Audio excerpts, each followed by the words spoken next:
di KPM. Assalamualaikum dan salam sejahtera kepada semua calon SPM 2022 yang sedang menonton sekarang. Anda bertemankan saya, Syamira Nazir, dan anda sedang menonton Sukses SPM 2022. Hari ini selama 1 jam kita akan belajar mata pelajaran Grafik Komunikasi Teknikal untuk murid-murid tingkatan 5 dengan tajuknya Lukisan Pengorakan. Nak tahu siapakah guru berpengalaman yang akan bersama dengan kita hari ini? Dengannya beliau dari SMK Seri Serdang Selangor. Siapakah beliau? Jom kita saksikan Profil Guru.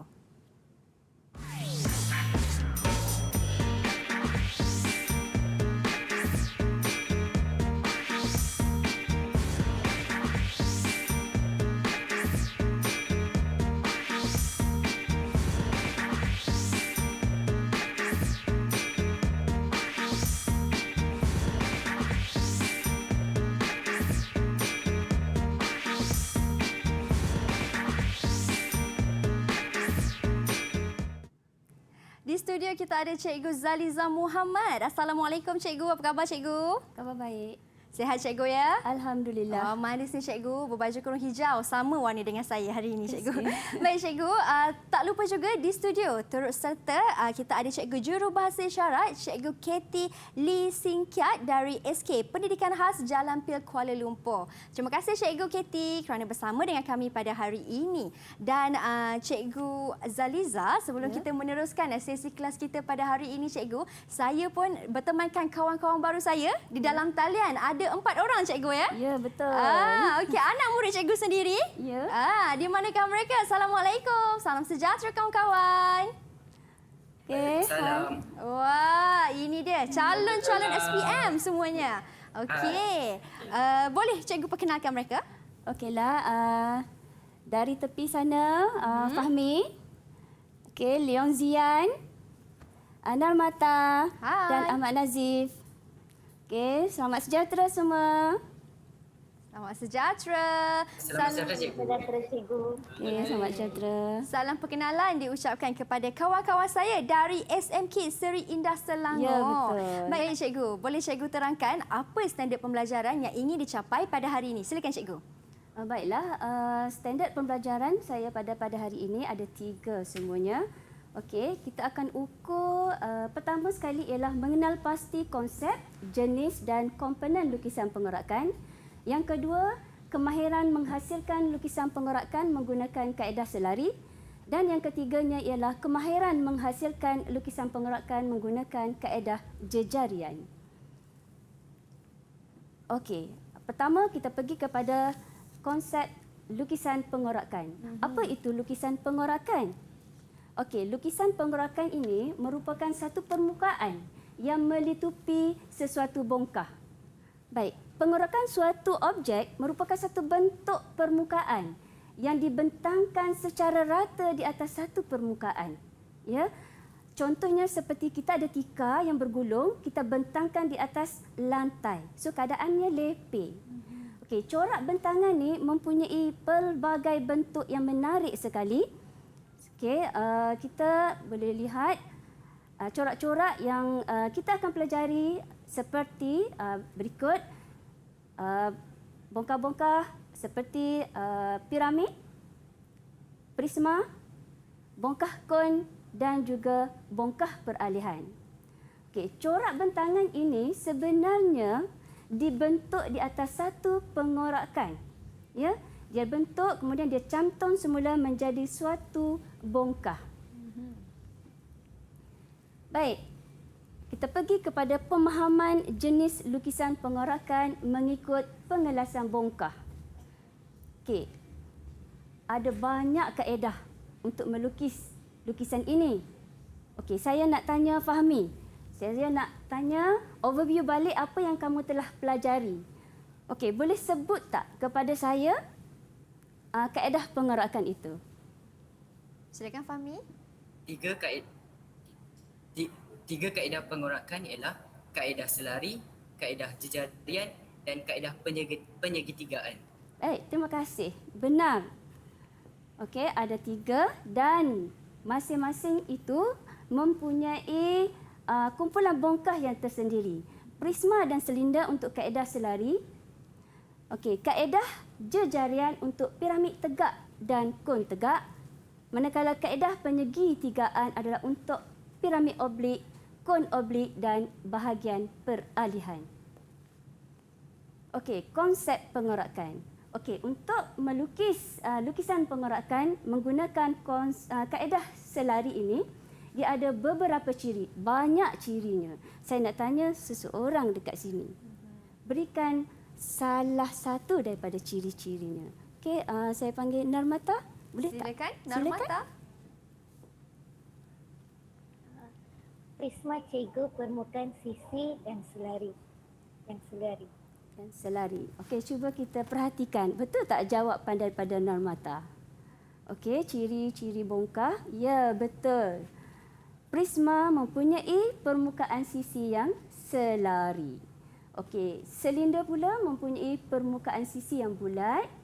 Okey, bentuk keratan rentas sekata bererti sama bila kita lihat daripada pandangan atas. Tapak yang sejajar bererti prisma ataupun silinder tegak, manakala tapak tidak sejajar ialah untuk prisma atau silinder oblik. Okey, boleh lihat dia punya objek dekat situ terdiri daripada prisma dan silinder dalam keadaan lurus tegak. Baik, kita pergi kepada konsep pada hari ini iaitu konsep pengorakan menggunakan kaedah jejarian. Okey, kamu boleh perhatikan gambar. Terdapat perbezaan kedudukan pandangan atas bagi piramid. Okey, dalam rajak ini dia ingin menjelaskan kepada kita tentang bagaimanakah kita ingin menentukan panjang sebenar. Okey, bongkah ini kalau kamu perhatikan terdapat 4 permukaan kesemuanya dan cantuman antara pepenjuru itu membentuk P. P merupakan puncak piramid. So kita akan menentukan sisi tepi piramid iaitu P1. P1. Oleh kerana bucu ini tidak terletak di atas garisan mengufuk, maka panjang sebenar yang dilukis pada pandangan hadapan ini adalah bukan panjang sebenar. Jadi kita perlu tentukan terlebih dahulu. So dengan cara, perhatikan kita ambil pusat P, lukis lengkuk biar kena pada garisan mengufuk. Kemudian panjangkan tapak, panjangkan tapak dan unjurkan titik yang sentuh pada garisan ufuk ini ke bawah. So kamu akan dapat garisan di bahagian luar ini merupakan panjang sebenar. Dan panjang sebenar inilah yang akan digunakan untuk lukisan pengorakan piramid tegak. Baiklah, kita tengok yang seterusnya, rajah yang kedua. Kamu nampak keadaan di mana P1 memang sudah pun terletak di atas garisan mengufuk. Maka panjang sebenar di sini sudah pun sebenar. So pelajar tidak perlu lagi mencari panjang sebenar jika kamu lihat keadaan ini. Baiklah, sebelum kita melukis, kita mesti mengetahui komponen pengorakan. Dekat situ ada 5 pengorakan. So saya nak tanya 3 daripada 5, cukuplah.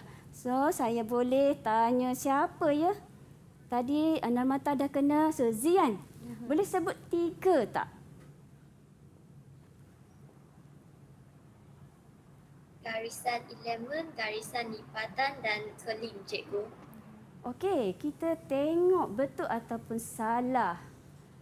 Ya, ketiga-tiga jawapan kamu betul. Terima kasih.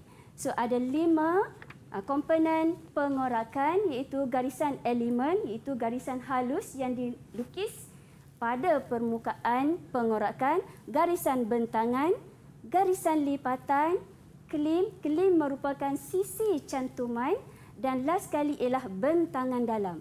Okey, untuk pengetahuan kamu, lukisan pengorakan ini mesti dilukis di sebelah dalam. Sebab bongkah yang hendak dilukis merupakan bongkah yang berongga, bukan bongkah padu. Berongga maknanya kita paparkan permukaan dari dalam. Kalau bongkah itu padu, contohnya buah dadu, macam mana kita nak bentangkan dia menjadi rata atau menjadi lepeh di atas satu permukaan? Tidak boleh. Ya. Okey? Baiklah. Itu cikgu, 5 komponen pengorakan cikgu dan penjelasan cukup jelas daripada segi konsep, jenis dan komponen lukisan pengorakan. Kita nak berhenti berehat seketika cikgu, boleh cikgu Okey, Okey, dengan boleh. izin cikgu, kita kembali selepas ini. Anda di rumah jangan ke mana-mana, teruskan setia menonton Sukses SPM 2022. Didik TV KPM.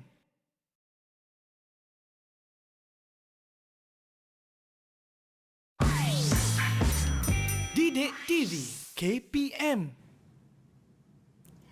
Baik, calon-calon SPM 2022. Kembali kita di Sukses SPM 2022 di mana hari ini kita belajar mata pelajaran grafik komunikasi teknikal untuk murid-murid tingkatan 5 dengan tajuknya lukisan pengorakan. Sebelum kita mula kelas kita pada hari ini cikgu, Mira nak tanya kawan-kawan Mira di dalam talian, bagaimana semuanya? Masih kekal semangat? Kekal semangat. Kalau kekal, tunjuk sikit angkat ibu jari anda. Macam ni. Okey, semangat dan momentum inilah yang kita mahukan sehingga ke penghujung kelas kita. Baiklah cikgu, untuk segmen ini apa perkongsian dari Cikgu Zaliza? Silakan. Okey, untuk kali ini cikgu akan uji kamu soalan contoh bahagian A.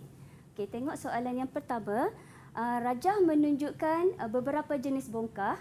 Kenal pasti kaedah pengorakan dengan menulis A, B, C, D, E dan F pada ruang yang disediakan.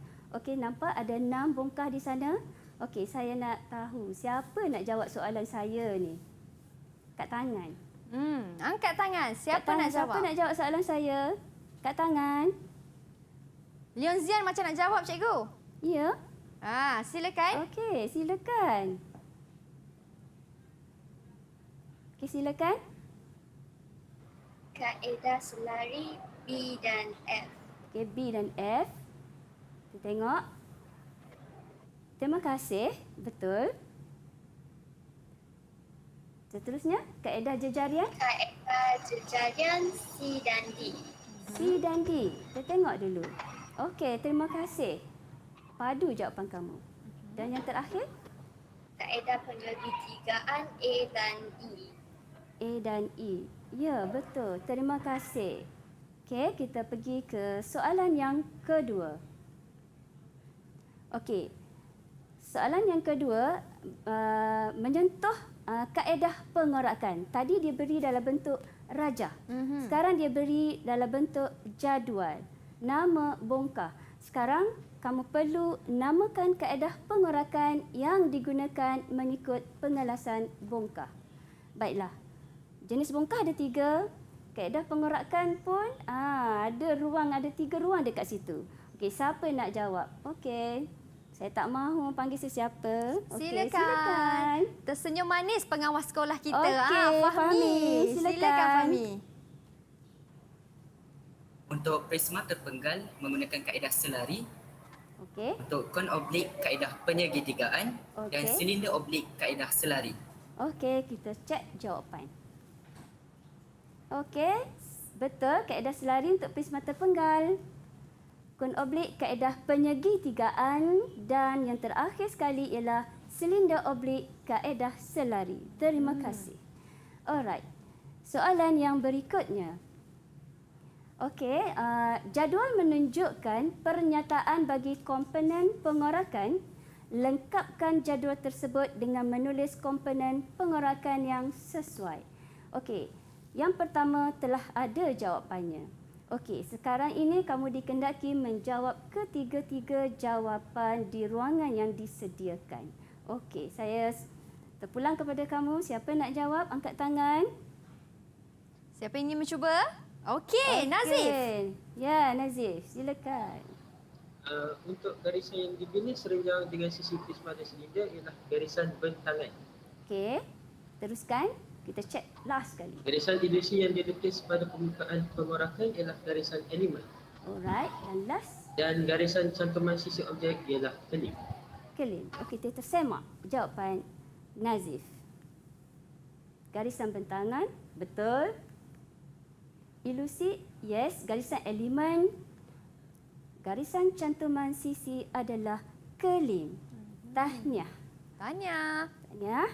Okey, very good. Ini adalah contoh soalan mudah ya, bahagian A ni. Bahagian A ni ialah bahagian yang membolehkan murid mendapat markah full. Sebab apa? Murid perlu tahu terminologi dalam lukisan pengorakan. Seandainya murid ini tahu, maka betul lah jawapan dia. Baik. Soalan yang keempat, Rajah menunjukkan lukisan pengorakan bagi kon tegak. Okey, nyatakan komponen lukisan pengorakan yang berlabel. Okey, baiklah. Kita lihat. Ini adalah kon tegak. Di mana kamu lihat dekat situ ada pengorakannya di sebelah kanan macam bentuk payung.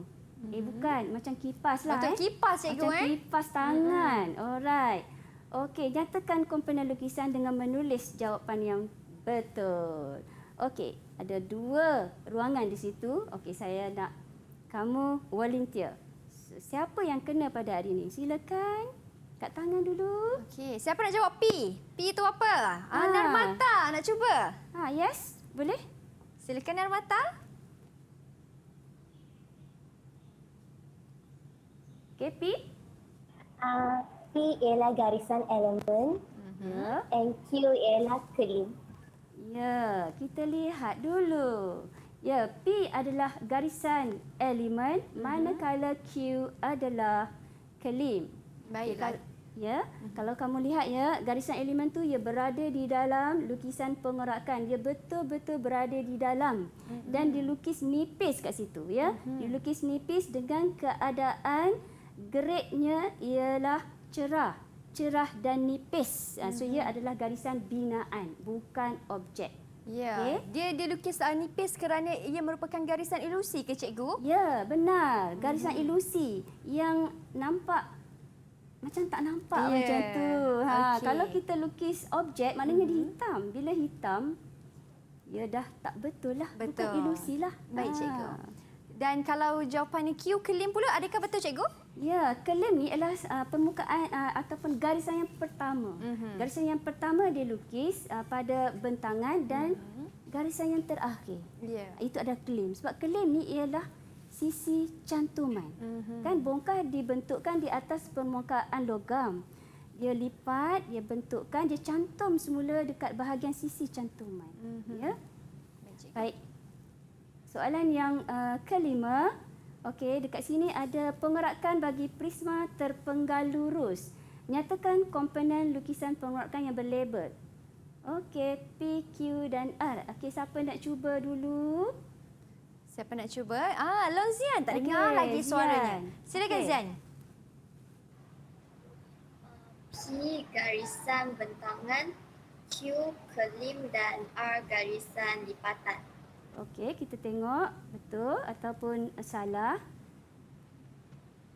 P garisan bentangan, Q kelim dan R adalah garisan lipatan. Ya, terima kasih. Ketiganya betul. Okey, di sini cikgu ingin jelaskan kepada murid-murid di sini dan juga di luar sana, garisan bentangan ini dilukis berserenjang dengan sisi objek. Sisi objek ni kita boleh lihat pada pandangan hadapan di sini. Ya, di sini dan di sinilah maksud cikgu berserenjang. Berserenjang ni dalam erti katanya ialah 90 darjah. Okey, garisan bentangan ni tidak semestinya di bahagian bawah. Dia boleh berada di bahagian tengah, di bahagian atas, asalkan dia selari antara satu dengan yang lain. Okey, kelim kamu sudah tahu. Okey, untuk garisan lipatan ni ialah garisan yang merupakan garisan di bahagian tengah menggantikan garisan elemen. Dia sesuai untuk bongkah bersegi-segi seperti prisma, piramid, kan? Bersegi-segi dan apabila kita lipat dia membentuk bucu. Ya. Okey, kita pergi soalan yang berikutnya. Okey, nombor 6. Okey, Rajah menunjukkan lukisan pengorakan bagi piramid tegak. Ini nampak soalan proses. Proses menentukan panjang sebenar sisi tepi piramid. Okey, susun langkah untuk menentukan panjang sebenar piramid dengan menulis 1, 2 dan 3 mengikut urutan yang betul di dalam petak yang disediakan. Langkah 4 telah pun diberi. Okey. Macam susah soalan ni kan, tapi saya percaya murid-murid SMK Seri Indah mampu menjawab soalan ini dengan tepat. Siapa yang ingin cuba? Okay, Siapa ingin silakan. menjawab? Okey, Nazif. Okey. Yang pertama, bila garisan mengufuk dari A pada pandangan atas. Yang kedua pula, berpusat di A bina lengkung P prime. Okey. Yang ketiga pula, wujudkan P prime dari pandangan atas ke pandangan hadapan. Okey. Maknanya susunannya nombor berapa daripada atas? 3, 1, 2, 4. Okey, kita lihat. 3, 1, 2, 4. Betul ke? Betul. 3, 1, 2 dan 4. Memang inilah proses untuk menentukan panjang sebenar sebelum kita melukis pengorakan untuk piramid tegak. Baik. Okey, ini memang bahagian yang sangat rumit di mana kadang-kadang murid-murid saya ni dia tidak menggunakan panjang sebenar untuk melukis pengorakan piramid. Okey, dia cuai dekat bahagian ini. Ya. Okey, soalan yang ketujuh. Okey, juga adalah proses rajah menunjukkan dua pandangan ortografik bagi sebuah piramid. Okey, ada pandangan atas yang berlabelkan dengan P, Q dan R.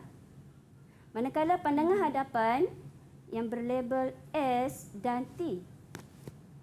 Okey, kenal pasti lukisan itu dengan menulis P, Q, R, S dan T berdasarkan panjang sebenar dan bukan panjang sebenar. Ini soalan sedikit susah sedikit. Susah sedikit Mira ya. Agak teknikal soalan ni cikgu Okey.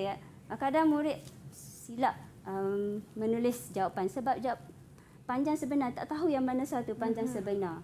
Kan? Okey, dekat sini menguji kemahiran awak sama ada faham konsep ataupun tidak. Okey. Okey. Boleh kita minta jawapan dari murid-murid kita? Siapa nak cuba menjawab? Okey, Fahmi. Silakan Fahmi. Silakan. Panjang sebenar P, R dan T. Okey. Bukan panjang sebenar Q dan S. Okey, kita lihat dulu.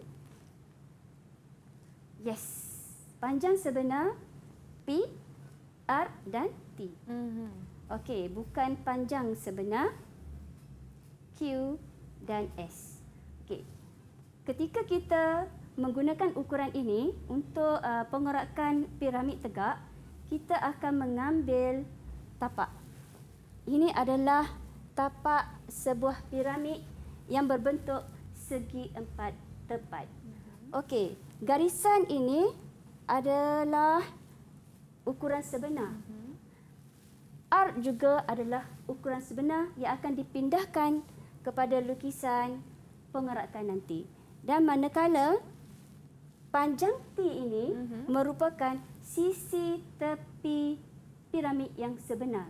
Sebab kita tahu piramid ini kalau kita lihat dekat sini ada 4 permukaan. Betul. Okey, permukaan itu dia condong. Dia condong yang dia tercantum di bahagian atas iaitu puncak piramid. Dan kalau kita lihat sendiri, setiap bentuk permukaan piramid ini adalah berbentuk segitiga sama kaki. Jadi kalau kita ingin melukis lukisan pengorakan ini, kita mestilah menggunakan ukuran yang sebenar. Kalau tidak, maka lukisan pengorakan awak menjadi salah.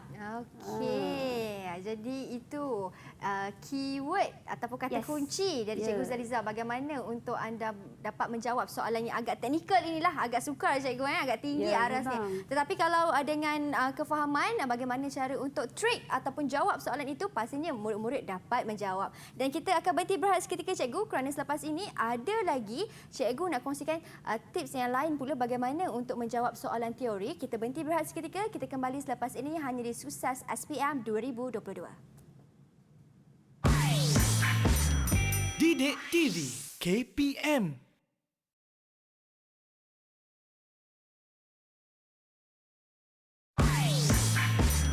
Didik TV KPM.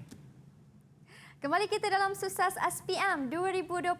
Di segmen ini, subtajuk yang ingin kita belajar ialah soalan aplikasi bahagian B, iaitu kaedah selari. Apa pula tu, cikgu? Boleh Cikgu Zaliza terangkan kepada saya serta murid-murid yang sedang menonton sekarang? Okey, baiklah. Okey, ini adalah soalan contoh bahagian B. Bahagian B soalan aplikasi. Ya, betul Mira. Soalan ini memerlukan kemahiran konsep. Kita curi murid punya kemahiran untuk melukis lukisan ini dengan menggunakan peralatan khas, iaitu peralatan grafik komunikasi teknikal. Banyak peralatan dia. Okey, kalau kita lihat Rajah ni, dia berada di dalam kumpulan yang mana satu kah? Agak-agaklah. Okey, kumpulan yang mana satu? Okey, boleh tak salah seorang daripada you all ni menyatakan kumpulan bongkah yang dipaparkan? Okey, siapa nak cuba? Ya. Okey, Fahmi boleh Fahmi? Nazif. Okey, Okey, Nazif angkat Nazif. tangan dulu. Silakan Nazif. Kaedah selari. Okey, betul, kaedah selari. Nama bongkah ni? Apa nama bongkah ni? Bongkah berongga.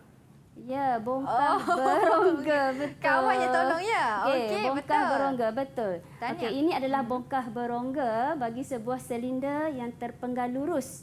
So, kalau kamu lihat, murid-murid, di sini pada pandangan hadapan terdapat satu garisan lurus condong dilukis dalam keadaan macam ni. Ini kita panggil terpenggal lurus.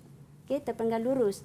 Dan pandangan hadapan berbentuk macam trapezium pun ada, tetapi sebenarnya sisi dia tegak selari antara satu dan sama lain. Okey, pandangan atas berbentuk bulatan rata.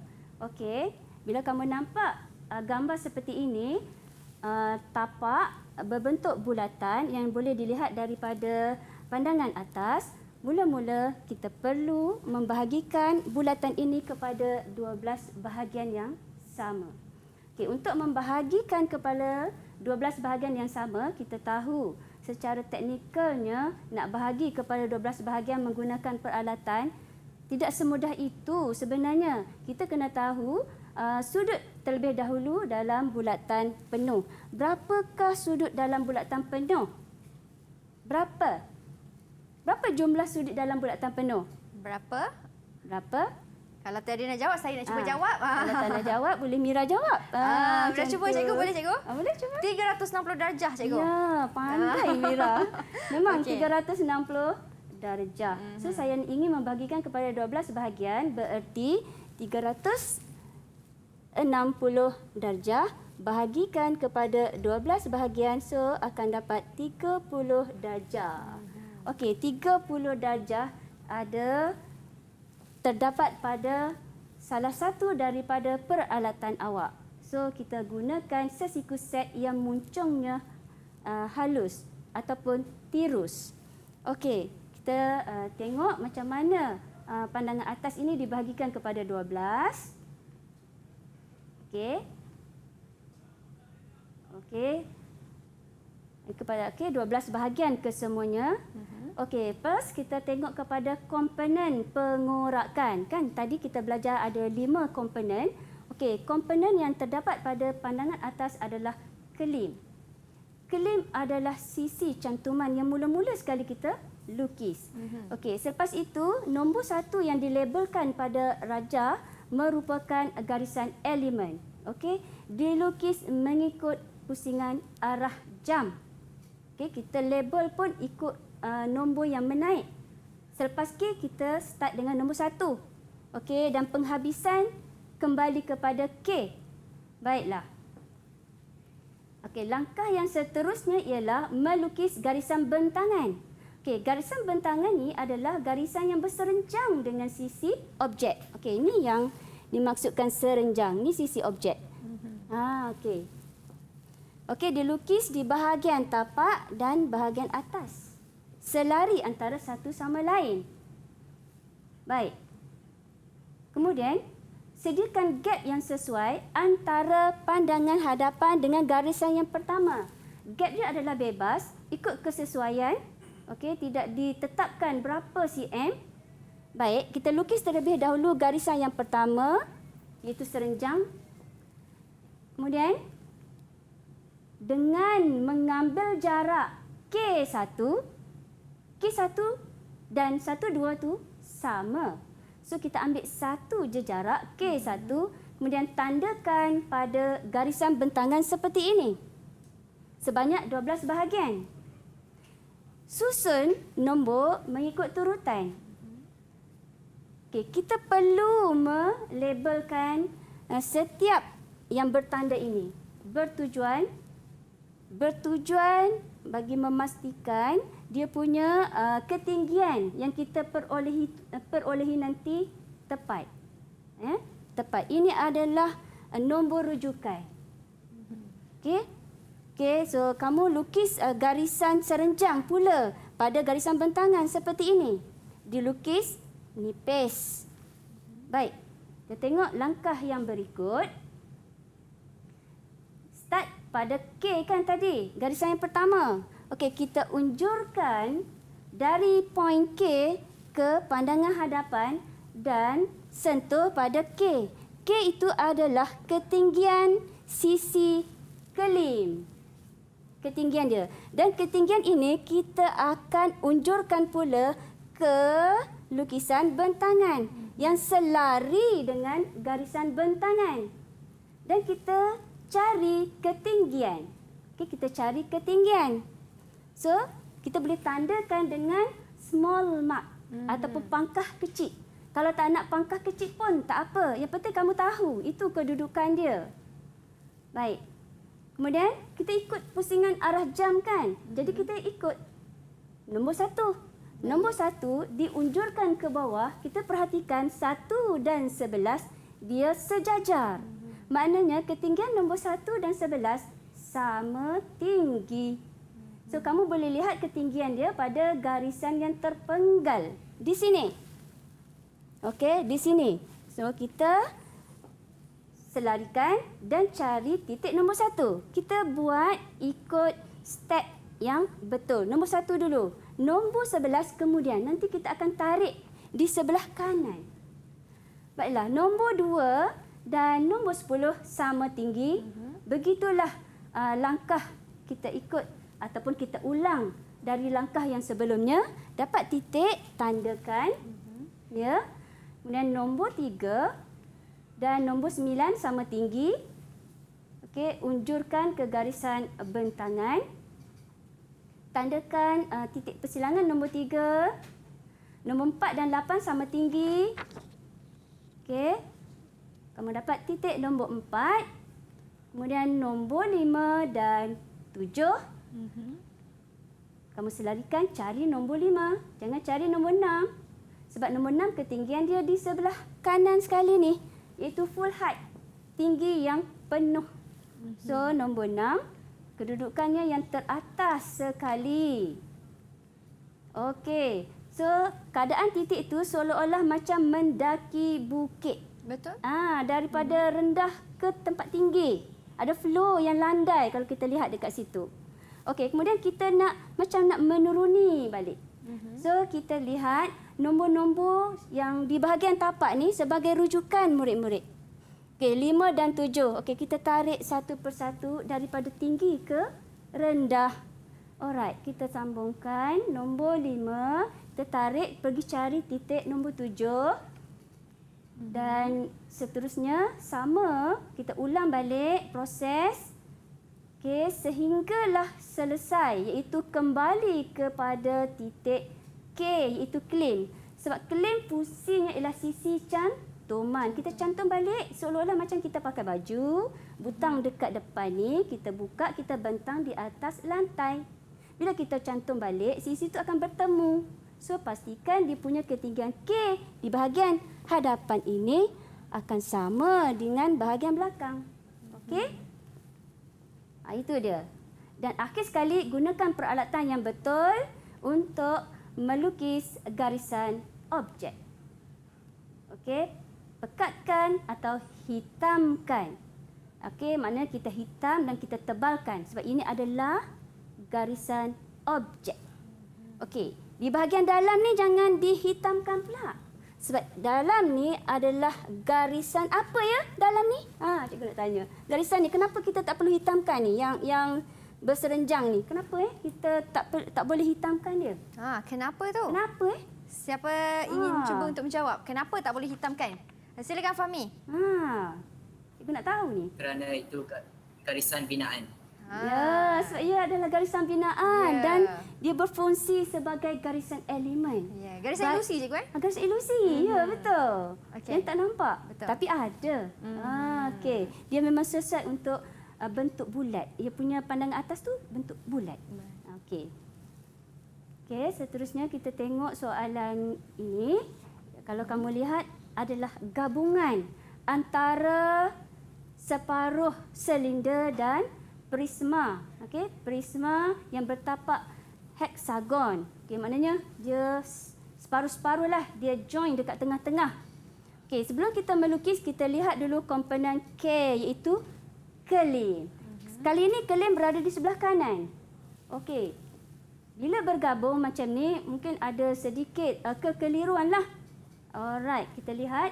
Okey, oleh kerana ini adalah separuh bulatan, maka kita perlu bahagikan bulatan ini kepada berapa bahagian? Berapa bahagian? Siapa nak cuba? Berapa bahagian Zian? Berapa bahagian? 6. 6. Tepat sekali. Bagus. Okey, kita bagikan kepada 6 bahagian. Kemudian kita labelkan kesemuanya mengikut pusingan arah jam. 1, 2, 3, 4, 5, 6, 7 dan kembali semula kepada K. Kemudian kita buat seperti tadi, cuma saya nak beri penekanan bentuk yang berbeza lah, corak yang berbeza. Itu corak bentangan. Alright. Kita macam biasa, kita lukis garisan bentangan. Okey, mulakan dengan garisan yang pertama iaitu K. Ambil jarak daripada K1. Kita tanda dan stop pada nombor 3. Di sini nombor 3 kita akan stop kat sini kerana selepas 3 ada jarak lain iaitu jarak 3 dan 4. Jarak 4 tu nampak panjang sedikit. Betul. 3, 4, 4, 5, 5, 6 tu sama panjang sebab dia heksagon sekata. Kemudian dia stop dekat nombor 6, dia sambung lagi 6, 7 macam ukuran yang pendek tu. Dan selesailah dia. Kemudian kamu boleh labelkan sebagai nombor rujukan dan kamu lukis garisan serenjang seperti ini terlebih dahulu. Okey. Okey, kemudian kita start pada K. Okey, kita lihat ketinggian K. Okey, ketinggian K. Kamu boleh perhatikan pada gambar itu. Ini ketinggian K, kemudian ketinggian nombor 1 dan nombor 8. Okey, kamu boleh perhatikan dekat sini, kamu boleh lihat. Okey, nombor 1 dan nombor 8. Okey, kemudian ketinggian nombor 2 dan 7. Ini nombor 2. Okey. Kemudian last sekali ialah nombor 3, tak ada ketinggian. Di situlah kedudukan nombor 3, dia daripada atas turun ke bawah. So kita boleh pekatkan terlebih dahulu permukaan yang pertama. Okey. Okey, ini permukaan pertama dia. Ini permukaan pertama. Kemudian kita sambung dengan prisma. Okey, prisma kita lihat poin nombor 4 nombor 4 dan 5 sama tinggi. Okey, sama tinggi kita boleh saksikan pada gambar dan kedudukan ketinggian 4 dan 5 kita boleh tanda dahulu. Kemudian kita sambungkan dengan garisan objek, kita hitamkan terus 3 permukaan prisma itu. Ini keadaan dia. Dan berhenti dekat nombor 6. Dan last kali ialah dapatkan titik persilangan bagi elemen 7 dan 8. Kerana 7 dan 8 ada pasangan dia. Nombor 7 pasangan dengan nombor 2, manakala 8 pasangan dengan nombor 1. Begini. Dan berakhir dengan K. Dan last kali ialah murid hitamkan keseluruhan objek seperti ini. Dan di sini kita nampak titik nombor 3, 4, 5 dan 6 merupakan garisan lipatan. Garisan lipatan ini untuk bongkah yang bersegi-segi. Di mana pandang atas dia kelihatan bucu. Ya. Bucu tu bersegi kan? Itu dia. Baik. Wah, itu dia cara untuk menjawab contoh soalan bahagian B. Nampaknya agak lebih teknikal cikgu. Maksudnya kalau murid-murid di rumah yang ingin menjawab soalan ini perlu selesaikan satu persatu. Jangan tergopah-gapah dalam menjawab soalan ini kan. Dia ada proses. Ya, proses ada penggunaan. prosesnya satu persatu. Okey, Mira yakin mereka yang di dalam talian dan juga di rumah faham penerangan cikgu, tetapi kita ingin berhenti berehat seketika cikgu. Kita ingin ambil nafas sebentar, tenang dahulu. Kita akan kembali selepas ini untuk lebih banyak lagi perkongsian dan cara atau teknik lain pula bagaimana untuk menjawab bagi mata pelajaran ini. Kita berhenti berehat seketika, kembali selepas ini. Didik TV KPM.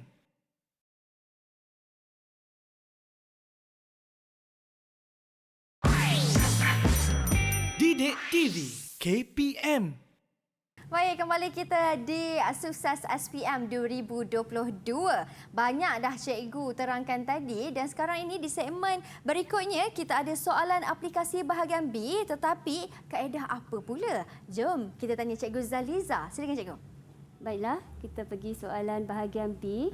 Okay, kita tengok bongkah ini. Cikgu nak tanya ni kaedah apa? Kita ada 3 kaedah semuanya. Ya. Kaedah yang pertama tadi dah selesai, iaitu kaedah selari. Dan ini kaedah apa? Ada 2 ya. Kaedah lagi. So ini kaedah apa ya untuk soalan ni?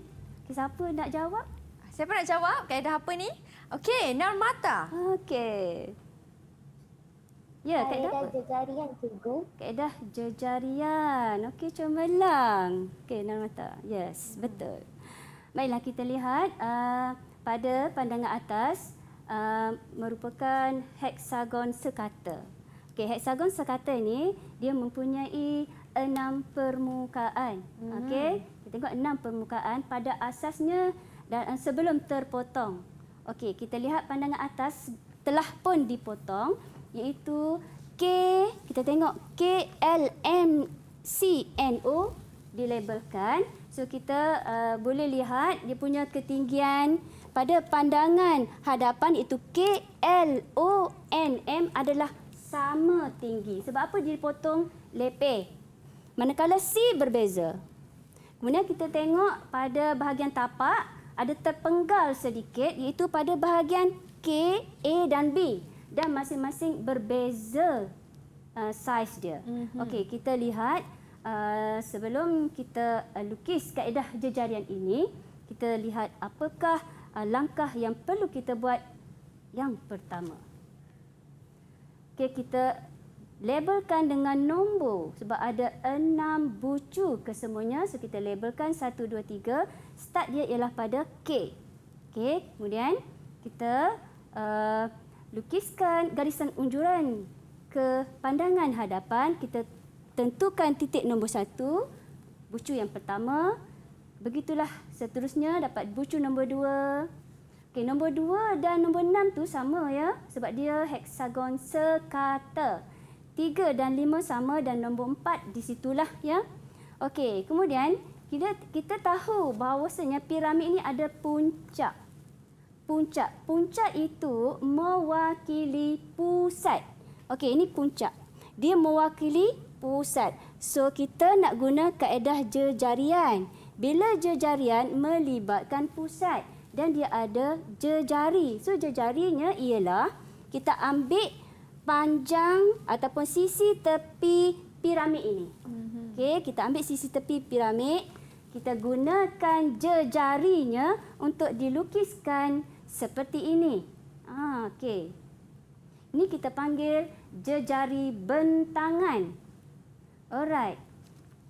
Okey, kemudian kita tandakan pada lilitan bulatan ini sebanyak 6 kali tanda. Kerana heksagon mempunyai 6 permukaan. Sebab dekat lukisan bentangan ini akan terpapar 6 permukaan berdasarkan kepada tapak dia. Baiklah. Okey, kita labelkan. Okey, kemudian kita lukiskan garisan daripada pusat ke tapak ataupun kita istilahkan sebagai puncak ke tapak. Satu demi satu sampai habis. Okey, mesti dilukis asas terlebih dahulu. Ini adalah asas dia. Okey, kemudian kita kena lukis garisan lurus dari 1, 2 sampai habis kerana kita tahu piramid mempunyai tapak yang bersegi-segi. Tu segi 6 tu. Kita panggil heksagon sekata. Okey? So segi-segi macam tu. Okey? Dan yang selanjutnya ialah kita tengok ketinggian K. Okey, ni K. K, L, M, N, O sama. Sama paras dia ya. Kita lukis jejari bentangan. Jejari bentangan dan kita perhatikan K ini akan berada pada nombor 1. Nombor 1 depan dan belakang. Okey, kemudian kita tengok K prime di bahagian bawah sebab K adalah permukaan dia. Manakala di bahagian bawah ni kosong, tak ada apa-apa. So kita boleh lihat di situ kedudukannya. Kemudian kita tengok garisan nombor 2. Garisan nombor 2 A. Ketinggian A kita bawa ke jejari bentangan, lukis bulatan dan cari titik dekat nombor 2 iaitu A. Dan kita lukiskan terlebih dahulu permukaan pertama. Ini permukaan yang terhasil. Okey, seterusnya kita pergi permukaan yang kedua iaitu B. 3 ada B. Okey, ambil B bawa ke garisan bentangan. Kita lukis jejari bentangan dan cari titik yang berada pada nombor 3 iaitu B. Okey, kemudian kita hasilkan permukaan yang kedua. Seperti ini. Selanjutnya permukaan yang ketiga. Okey, yang ketiga merujuk kepada nombor 4. Nombor 4 dia terletak pada tapak. So tak perlu buat apa-apalah. Okey, yang terhasil untuk nombor 4. Okey, kamu tengok C. Dekat nombor 4 ada C. So kamu unjurkan ke jejari bentangan, lukis jejari baharu, sentuh pada titik nombor 4. Dapat sini C. Okey, dan kamu pekatkan objeknya menjadi begini. Ya. Dan selanjutnya nombor 5, nombor 6 dan nombor 7 di mana tapak dia tak terpenggal. Tak terpenggal. So kita boleh lengkapkan sahaja menjadi sebuah corak. Dan inilah coraknya bagi piramid terpenggal di bahagian atas dan juga terpenggal di bahagian bawah. Okey. Kita tengok soalan yang kedua. Okey, soalan yang kedua, kamu perhatikan ya, dia punya orientasi pandangan atas. Okey, orientasi pandangan atas, kita lihat bucu dia tidak terletak pada garisan mengufuk. Perlu tak kita mencari panjang sebenar? Perlu tak kita cari panjang sebenar? Okey, Fahmi nak cuba jawab, cikgu. Ya atau tidak? Perlu. Ya, perlu. So kita buat panjang sebenar dulu. Kita tentukan macam proses tadi. Nombor 3, 1, 2, 4 tadi kan? Okey, kita lukiskan dia punya konsep panjang sebenar. Seperti ini. Ada garisan mengufuk. Ada lengkok sentuh pada garisan mengufuk. Dan kamu perolehi panjang sebenar iaitu garisan yang berada di luar ini. Dan ini bertindak sebagai jejari bentangan. So, untuk melukis piramid ini, bila dah ada panjang sebenar, lukis seperti soalan tadi. Kita ulang je balik. Okey, ini keadaan corak untuk soalan yang kedua. Ni. So, seperti biasa, kita buat yang sama. Okey, ini jejari bentangan selari dengan sisi panjang sebenar, sisi tepi piramid. Okey, buat seperti tadi. Pindahkan tapak piramid iaitu K1 sebanyak 6 kali macam ni. Buat macam tadi dan ulang proses cari ketinggian masing-masing. Okey, bermula daripada K sebab K ialah sisi cantuman. Kamu perlu tahu di mana titik-titik yang perlu ditanda. Okey. K, kemudian nombor 1, so bentuk macam ni. Okey, nombor 2. Nombor 2 ni, B ni berada di tengah-tengah. So, kamu perlu bahagikan ini kepada dua bahagian. So, dapat titik B. Okey, so dekat sini adalah tapak. So, garisan ini perlu dilukis selari. Macam buat bridge. So, Sebab kita nak hasilkan garisan pembahagi dua sama mesti dilukis dalam keadaan serenjang. Dalam keadaan serenjang. Dan yang seterusnya, kamu lengkapkan objek sampai habis. Okey, dekat sini memainkan peranan yang penting ya. Sebab kalau kamu nak lukis dekat sini garisan pembahagi dua sama, kamu buat macam ni, tapak. Ini garisan yang kedua dan kita lukis tengah-tengah sini mesti 90 darjah. Baru betul. Okey.